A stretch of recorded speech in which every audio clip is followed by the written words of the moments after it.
ലേക്കും എൻ്റെ പുതിയൊരു വീഡിയോയിലേക്ക് നിങ്ങൾക്ക് എല്ലാവർക്കും സ്വാഗതം.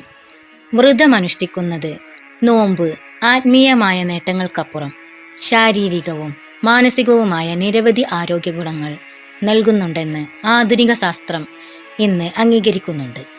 തുടർച്ചയായി പ്രവർത്തിച്ചുകൊണ്ടിരിക്കുന്ന ദഹന പ്രക്രിയക്ക് വ്രതത്തിലൂടെ ഒരു വിശ്രമം ലഭിക്കുന്നു.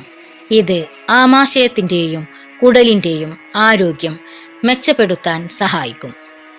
ശരീരത്തിലെ വിഷാംശം നീക്കം ചെയ്യുന്നു. ഭക്ഷണം ഒഴിവാക്കുമ്പോൾ ശരീരം ഊർജത്തിനായി ഉള്ളിലുള്ള കൊഴുപ്പ് ഉപയോഗിക്കാൻ തുടങ്ങുന്നു.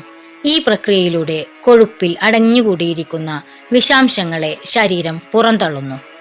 പ്രമേഹ നിയന്ത്രണം. ഇൻസുലിൻ പ്രതിരോധം കുറക്കാനും രക്തത്തിലെ പഞ്ചസാരയുടെ അളവ് ക്രമീകരിക്കാനും നോമ്പ് സഹായിക്കും. ഇത് ടൈപ്പ് 2 പ്രമേഹത്തിനുള്ള സാധ്യത കുറക്കുന്നു.